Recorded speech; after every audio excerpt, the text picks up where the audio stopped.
written. So for those people that couldn't make it, we'll be able to see at least the slides and hear our conversations later. So welcome. Ooh, I'm having trouble with advancing the slides for some reason. Here we go. Okay, so again, this meeting is being recorded, and we will post a link to the recording in the next day or two. Remember, all of these meetings are available on AFWA's YouTube channel, and they're private, so you do need the link. So if you need access to any of the ones in the past, just let us know. Okay, so just want to go over the agenda. We've got a lot on our plate today. So we have a couple of brief announcements that we're going to make. We do have a guest, Valerie Coduto, who has done some research on growing up wild, and she's going to share some of the results from her research.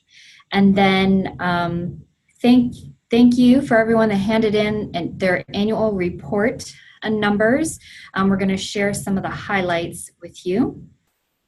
We're going to do just a little summarizing of the annual meeting, talk a little bit about the coordinator liaison, and then let you know that the Project Wild staff is getting together next week to start planning for 2020. And so we just want to tell you a little bit about that.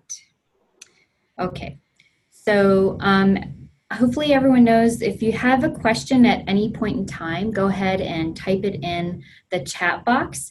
You can also unmute yourself and just interrupt me. That's perfectly fine if you have a question.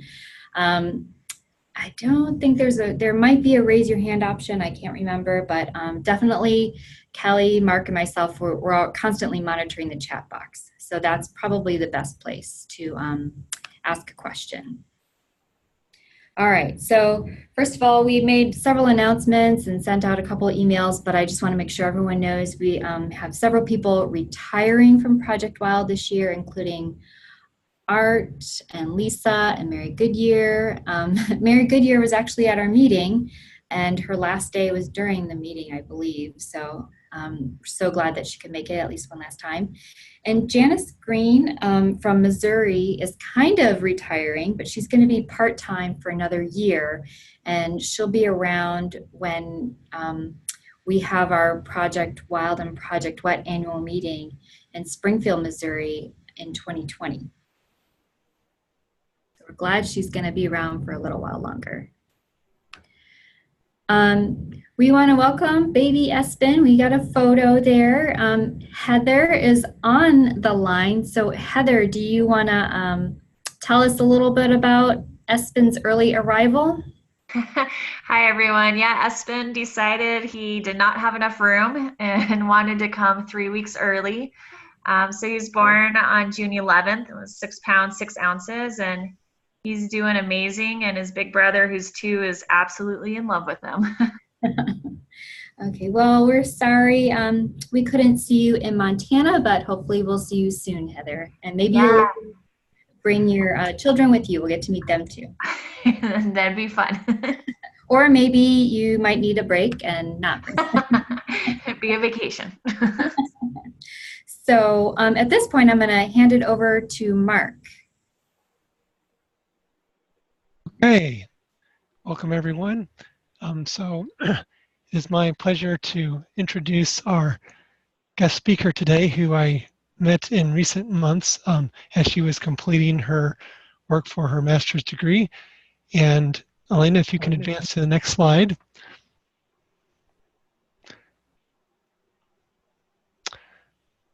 So as the slide indicates, Valerie is from the Northern Illinois region. She has been a facilitator for Growing Up Wild since 2013.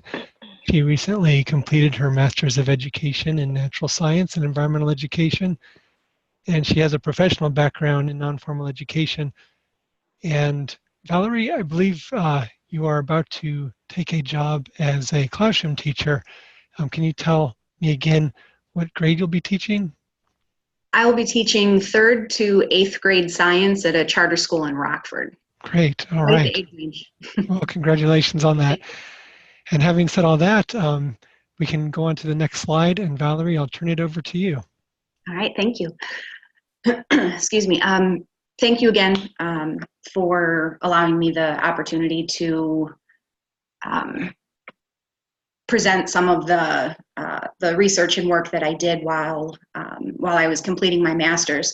The slide that you are looking at right now is the research question that I used within my master's, but before I delve into that, I just wanted to quickly give a few statistics on autism and the autism spectrum disorder with regards to children. In 2018, the CDC estimated that 1 in 59 children is diagnosed with autism spectrum disorder, and that's broken down into 1 in 37, 37 boys, and then 1 in 151 girls. The average age of diagnosis is 4 years old, but skilled practitioners can diagnose as young as 2 years old. A third of the autism spectrum population is nonverbal, and 31% of children have intellectual disabilities that coincide with autism. Nearly half of those children with ASD, are wanderers or will bolt with really no warning. 28% can exhibit self-harm behaviors. Up to a third may have epilepsy, and 30 to 60% of children with autism spectrum disorder display symptoms of ADD or ADHD. So obviously, that was a quick rundown of autism symptoms and what can be presented. I specifically pulled those out with regards to what non-formal educators can see predominantly out in the field and what would need to be best planned for. Seeing a lot of, just to see more students in the field with us when they have ADHD coupled with autism spectrum. So going into the research question that I had was, what were the best ways to modify the Growing Up Wild curriculum to best support young learners with autism spectrum? With inclusion being very predominant in schools, you're seeing a lot of integration with students with disabilities in classrooms. You're not seeing just classrooms devoted to children with special needs so much anymore. There is a big push for integration. So I wanted to look at, instead of creating a separate document, a separate curriculum on how non-formal educators can educate students with ASD and other special needs, how can we tweak or modify our existing programming that is really, really good that we already have? So what can we put in place to support those children with ASD using our own curriculum that we have already? So we can go to the next slide, please. So bringing those two worlds together, bringing children with ASD and non-formal education, in this case, Growing Up Wild, together. Again, ASD causes social, communication, and behavioral challenges within their population. We know nature can positively affect the domains that ASD presents, just the statistics that I had gone over. So the unique challenge, though, is how are we going to include children with autism, or really any disability, into our programming that is designed to utilize multisensory approaches? Especially with Growing Up Wild, we know that young children learn best by doing. We know that's everybody, but young children especially, it's whole body learning. So how are we to encourage a classroom full of diverse learners literally getting their hands dirty when there are some serious sensory issues, or there's children that are going to run, there are children that have seizures, and you're doing a pond study and they're around water? What are some of those parameters we can put in place to help address those situations? We can go to the next slide, please.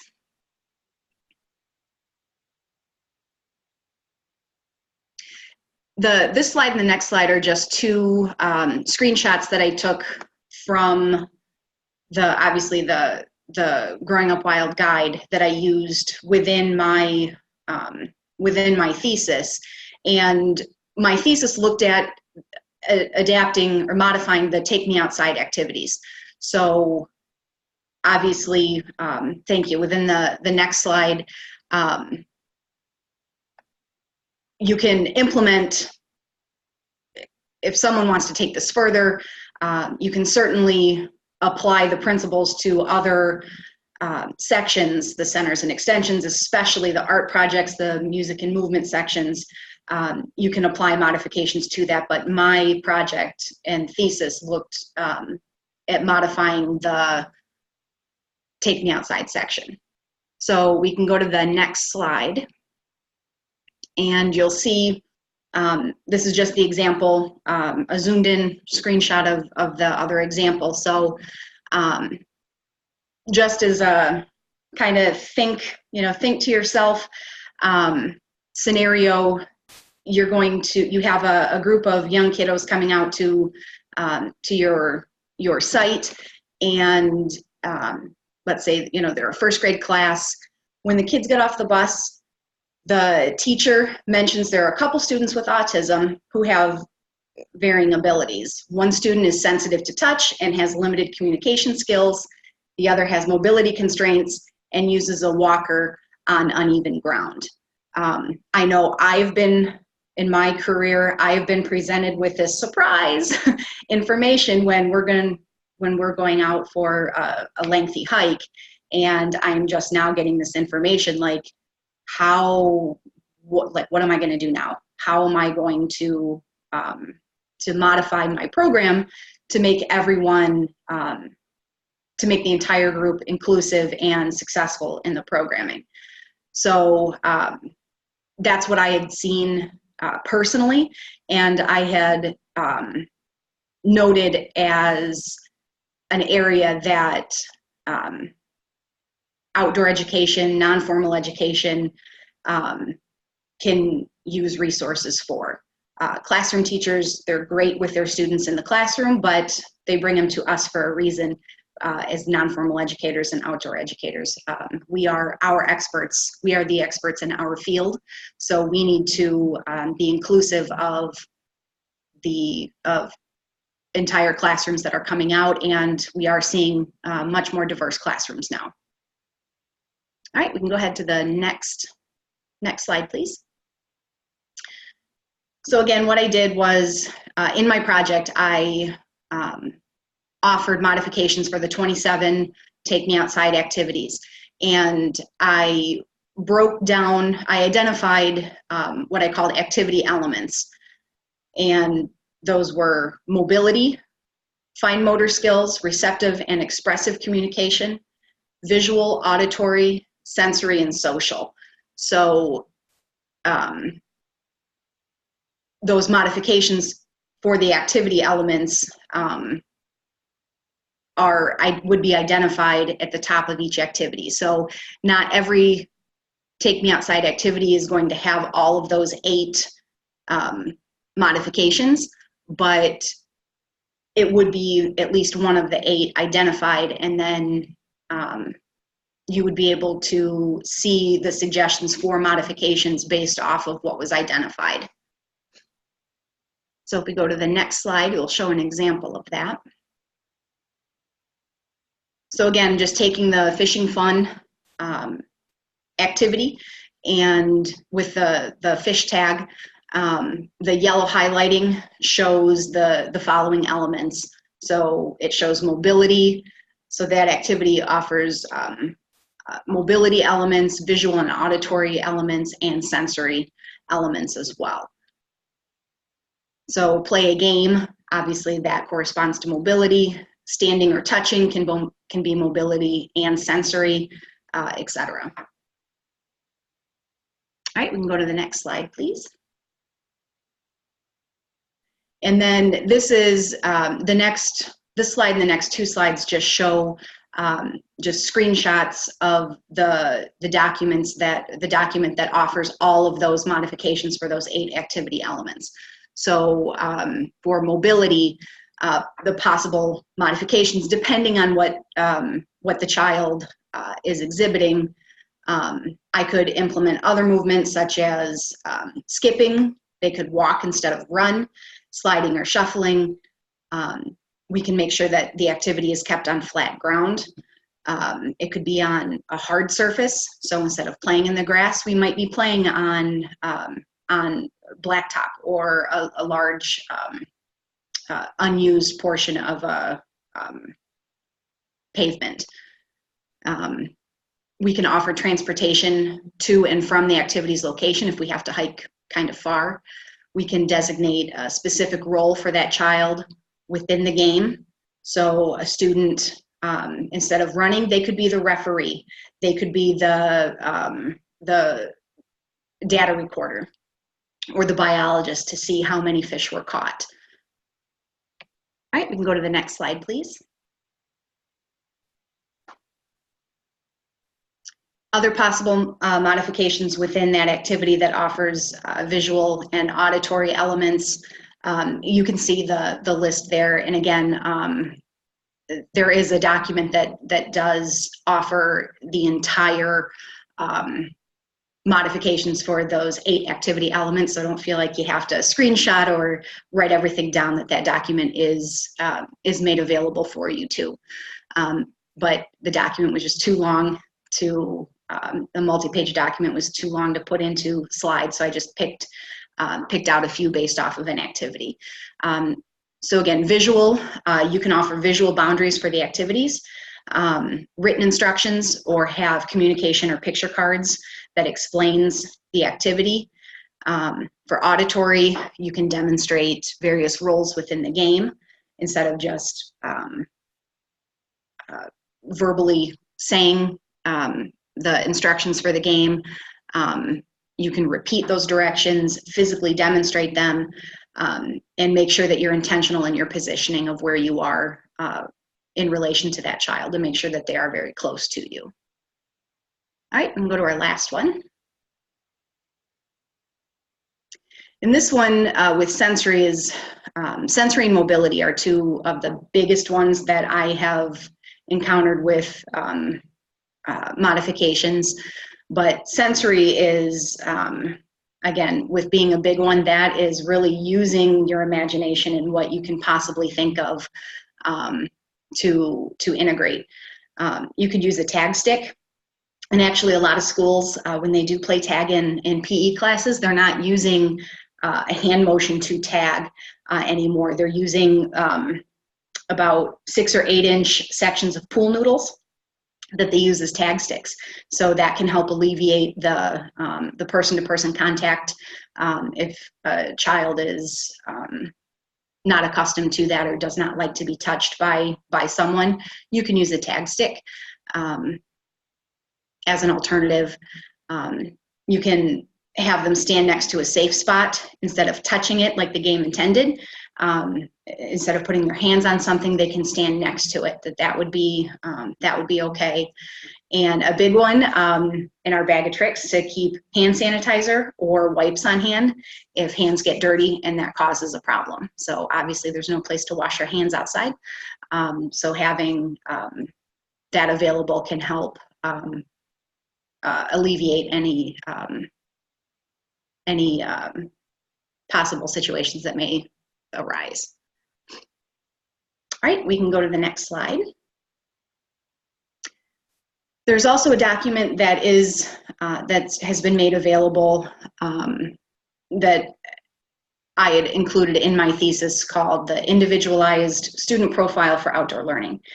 And this document is made to be very intentional with communication to the schools that non-formal educators have come out to their sites.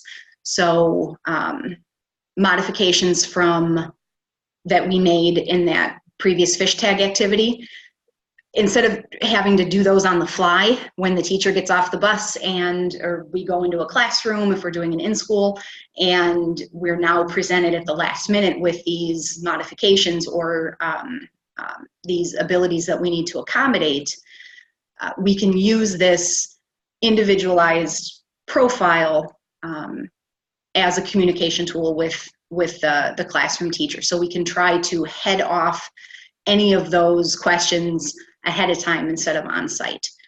So I had developed that as a tool to ensure successful inclusion in outdoor ed programming.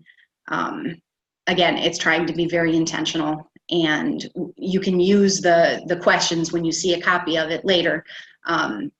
You can use those as guiding questions to inform your current programming, and also you can use it as future programming if you're even doing any public programming as well.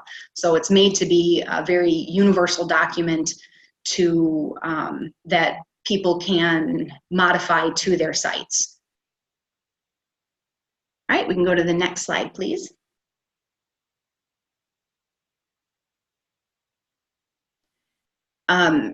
As I'm getting to the last two slides here, again, it's being just some takeaways on program modifications.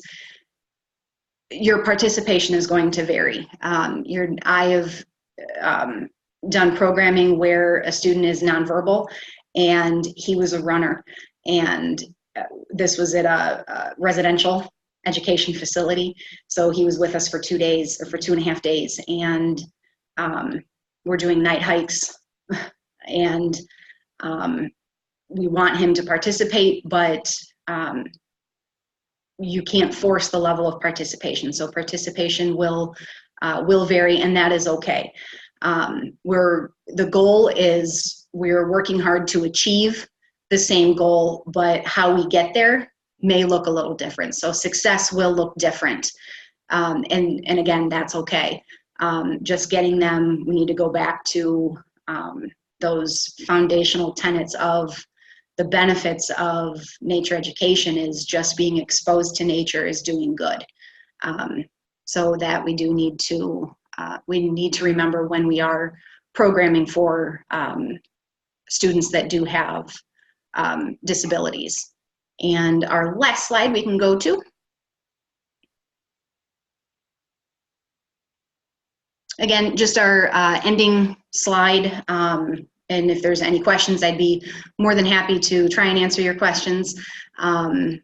This is a quote that I used in my thesis, and it was really one of those, it was one of the first things that I found as I started, and I really took that to heart and have always believed in this, and will continue to do it as I cross over into formal education. So we really need to be intentional and diverse in how we differentiate our instructing techniques to a wide range of audiences. All right, that's all I have. Mark, I don't know if you wanted to go over the other ones or you wanted me to. So sure. Yes, yes, I'll share with you all in just a moment how to access some of the documents that were referred to, including the document with the individualized student profile. There was a question from Elena, Valerie, and that is, did you create the individual modification sheet, or did it come from another source? I did put that together. That was in conjunction with my reviewers. I did have a reviewer, two of my reviewers worked for local organization that I had previously worked with, and we worked very close together. One was in the therapeutic recreation department, and her and I worked very close together in supporting diverse needs. So it was the collaboration between her and I in past practices and what we've done, and what I had utilized overseeing nature camps and the residential education programming. Great. Okay. This would be a good time to go to the next slide. And of course, if there are other questions, keep them coming. So this is a look at a few of the pages from the Individualized Student Profile for Outdoor Learning. And as Valerie had told me previously, this tool can be modified. Can you speak to that for a moment, Valerie? Absolutely. This is something that came directly, I copied and pasted directly out of my thesis. And these were the activity elements, or excuse me, not the activity elements. These were the different categories that I briefly spoke about in being very intentional and asking our teachers questioning about the programming before they come out. So any students that have any sort of, you can copy it off, you can give it, just email it to your teachers, have them fill it out. It could be, not applicable, or if there are any needs that need to be discussed, this is a great tool to use. And this is not ASD specific necessarily. There are questions on here that are, that kind of guide, to students with autism spectrum, but it is universally designed enough that if you just have a kid who's a wanderer, that's it, or a kid who takes medication, that's on here. Those questions are on here as well too. Okay, and Elena, can you go to the next slide?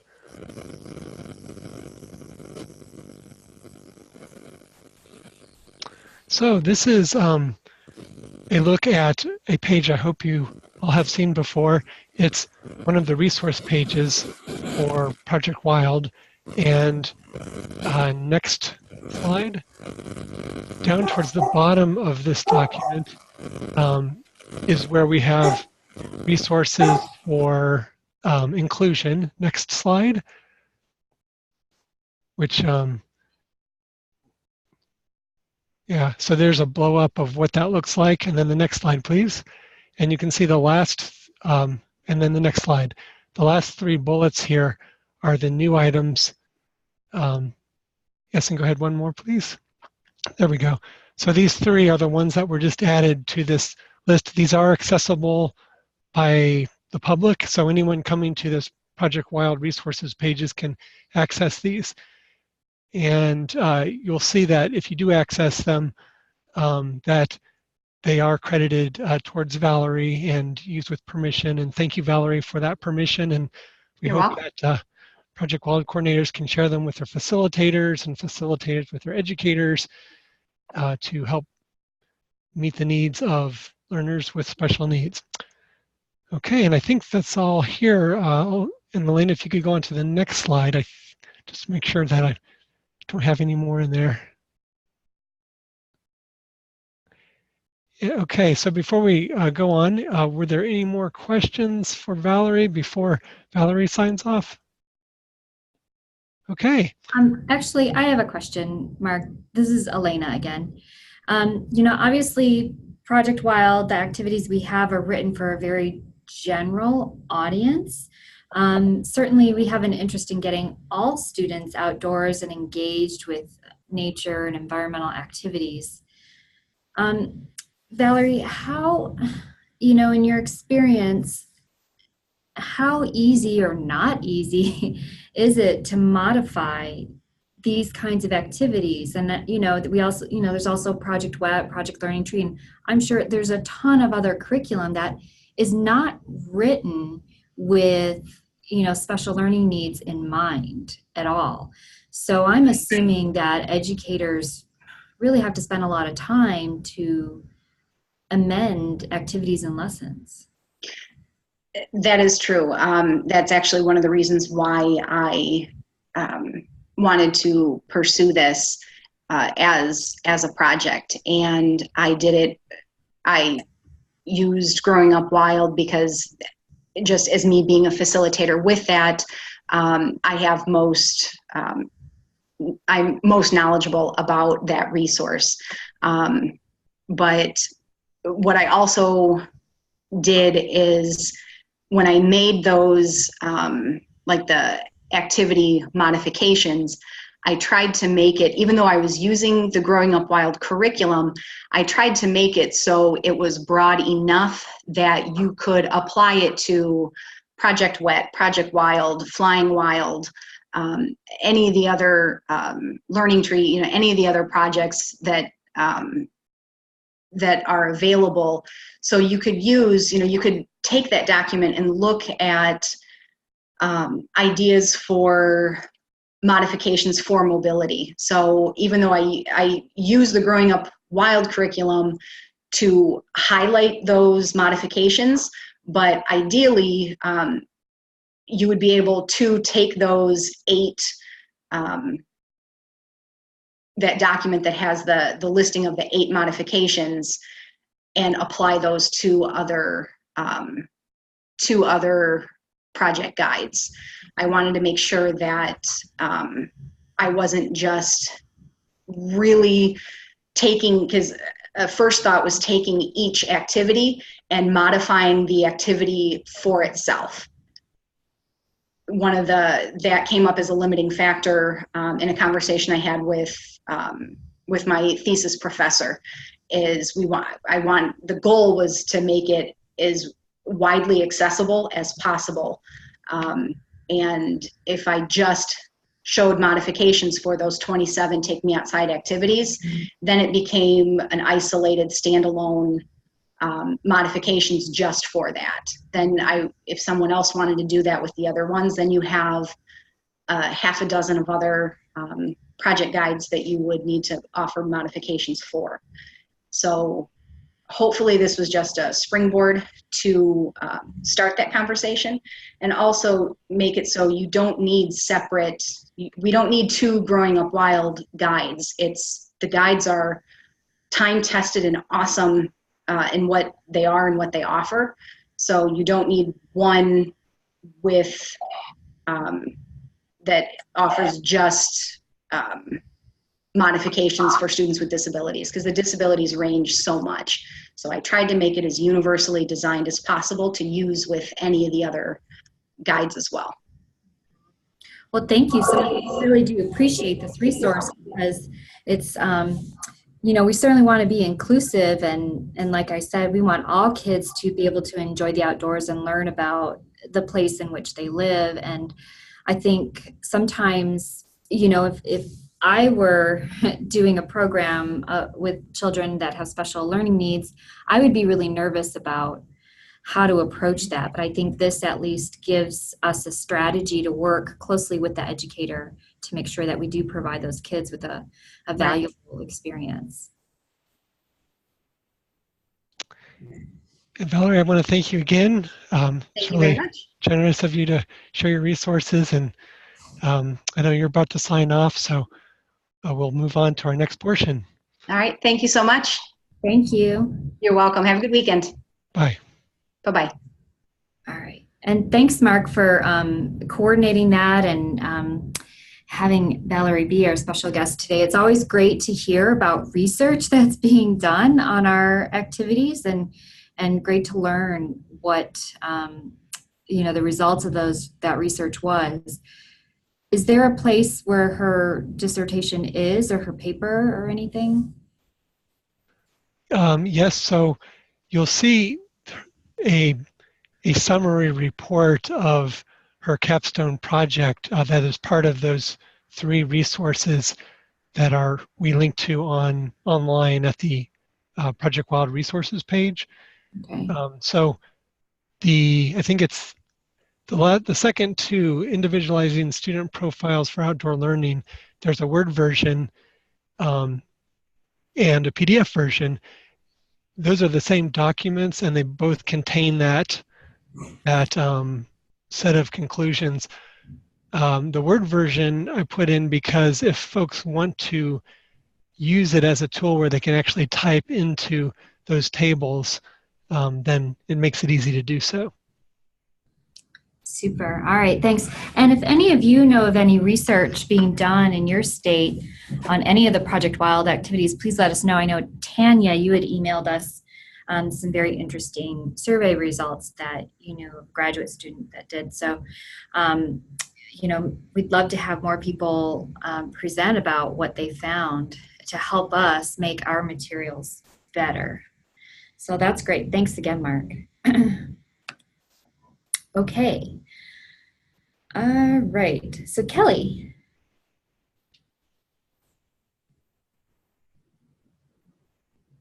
Kelly, did you want to talk about You hear me now? Yes. Okay, sorry. Oh, the classic, I was muted.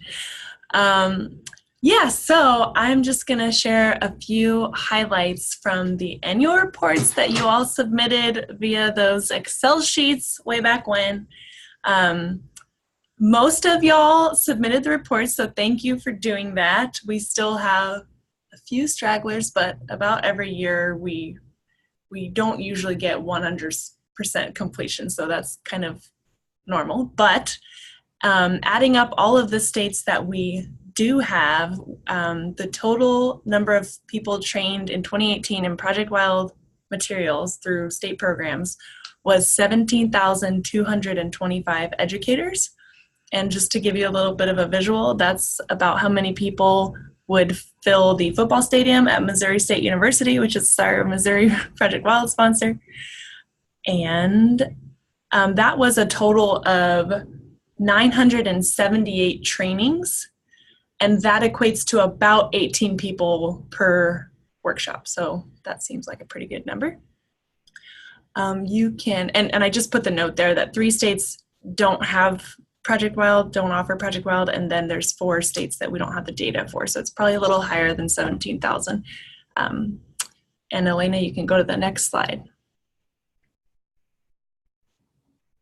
So this is a picture of the standalone workshop. So when you offer a Project Wild training or a Growing Up Wild training, it's not combined with anything else. It's not Wild About Bears. It's just the classic training. And so this helps us understand, as you can see, that Growing Up Wild is the most common type of training that's held. And at 279 of those, and then 223 Project Wild, then Aquatic Wild, Flying Wild, significantly lower numbers. And then 1 Science and Civics, thank you to Susie Gilley in Virginia. And you can click the next slide, Elena. So this is the same information, just percentage-wise. So it shows you that close to half of the trainings were Growing Up Wild, 45%, and 36% Project Wild, 11% Aquatic Wild, 8% Flying Wild, and then it doesn't even amount to 1% of the Science and Civics. Great. And you guys did a lot of combined trainings about, well, so about 64%, like I said, were the standalone workshops. Or maybe I didn't say that yet, but 64% of the total trainings were standalone workshops, which means that 34% were either a combined training or a special topic or advanced training. So you guys had about every combination and permutation of combined workshops, from combining wild programs like Project Wild and Aquatic Wild, or Project Wild and Growing Up Wild, to combining the different projects. So I put the list there of everything that you guys listed that you and your facilitators did in 2018. And these were the special topics and advanced topic workshops that you all listed. So there's quite a range. There's Project Wild for Rangers, Wild About Falcons. If you were at the conference, you learned a little bit more about some of these, like Wild About Bears, Wild About Signs and Tracking, Wild About Wildlife Forensics. So I'll just give you a second to take some of those in. Lots of really cool ideas. Okay, you can move to the next slide, Elena. Oh, so I guess those are the slides for the annual report data. There's obviously a lot in there. You guys know there's many questions. So we'll continue to dissect those, and we'll talk a little bit more about our Project Wild planning that's coming up next week. And we'll definitely be using some of that data to inform our discussions on how we manage all these programs and materials at the national level. Well, and does anyone have any questions about the annual reports? You know, what do we do with them? Do we frame them and put them all along our walls and read them every day? Do we shred them? What happens with these things? Anyone have any questions at all? We definitely read them, and we had no fewer than 5 meetings to talk about every single one of them. Yes, we divide them all up amongst ourselves and comb through them and then get together to talk about them and notice trends and action items that we see and that we want to follow up on. And in the past, you may recall that we published them on Coordinator's Corner, removing all of the kind of, confidential question about what challenges have you had with your program.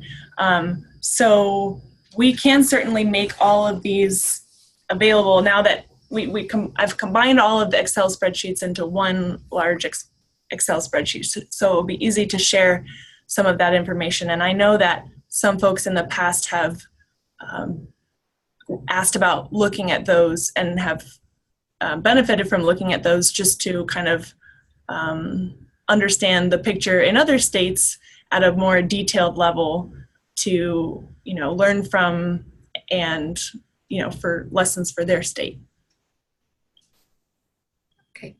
All right. Well, let us know if you have any questions about the annual reports. I know it takes us seriously 6 months to comb through all of that information because, like I said, we do read every single one and talk about every single response that you all put into that annual report. So we definitely take that to heart and appreciate the time you all take in getting us that information.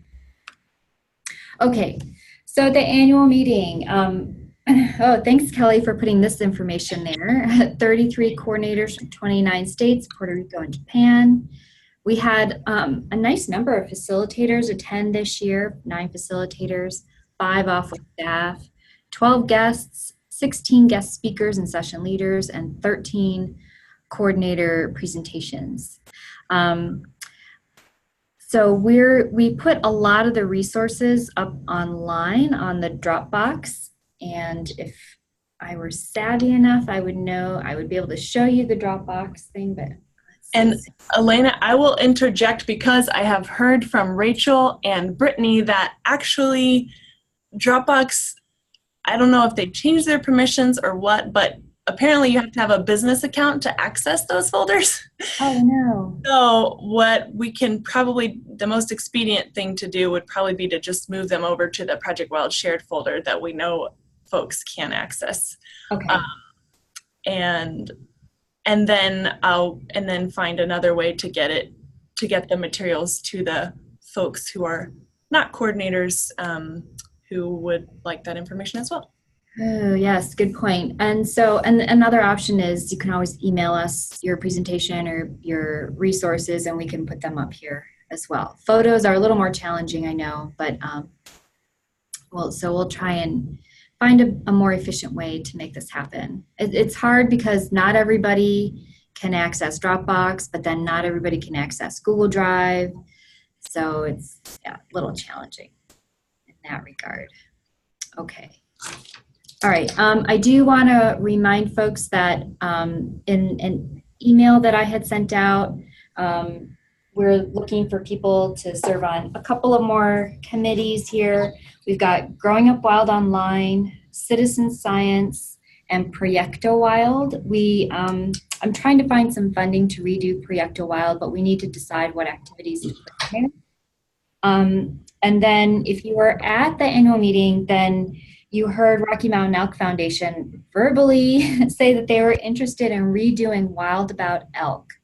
And they said they'd be interested in working with us starting in the fall. So probably October, November. If any of you are interested in working on that as well, please let me know. I know we have people from California and Missouri interested, but let me know if you're interested as well. And then also, we are looking for a new coordinator liaison. I don't think we wore Kiki out. I think she'd happily continue to serve, but also, her time is up and it's time for somebody else to serve as a coordinator liaison. And so if you're interested, please let me know. So far, I've only heard from one person, so please let me know if you are interested. And with that, let's see. Yay! Kelly, you want to talk about this? Yeah. So we raised $4,331 at the auction, which is really exciting. So we will have lots of money to give away to you all next year to join us in Missouri. And then we will talk about what we'll do if we don't use all that next year, but definitely we encourage you to apply for stipends so that we can use that and get you all there for the Wet and Wild Conference in Missouri. And there were a lot of great auction items that contributed to that dollar sign. So thank you for bringing the things that you did if you were there, and for bidding, and of course to Rusty for doing such a great job of being our auctioneer. That's a picture of him auctioning off Hiroshi's tie, which he donated, and it has Japanese flags on it. And we also even had Cal, who didn't win some items in the live auction, who generously donated just because he wanted to pitch in. So it's exciting. That's the most that we've had, if not ever, than in a while. So thank you. All right. Yes. Thanks, everyone. This is great. And yeah, which is a lesson learned. Be careful what you wear to the auction, too, because clearly Rusty will try to wear it. Okay. The last thing I wanted to let you all know is that Mark, Kelly, myself, our intern Rachel, John Lord, and Rusty are meeting next week in Austin to talk about 2020 planning. And so if there's anything in particular or that you think is critical that we discuss in terms of the budget or programmatic issues, then please let us know. You can email any one of us, or you can type in the chat box here, and we'll make sure to get it on the agenda so we can all talk about it next week. So our 2020 budget is due in August, and so we have to start planning in July. So go right from the annual meeting to budget planning, which is so much fun. So if there are any other suggestions, Mark or Kelly, do you have anything you want to add? Nothing for me. Not for me either. Okey-doke. Any other questions from anyone else on the line? Let's see. Cal and Tanya, I got you down on elk.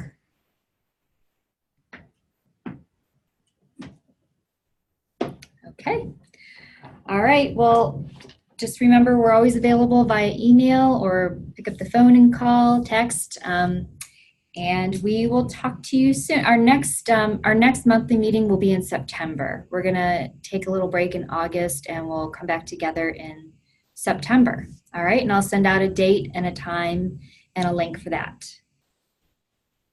And Rachel needs login information for coordinator. Yep, I will do that. All right, thank you. All right, bye everyone.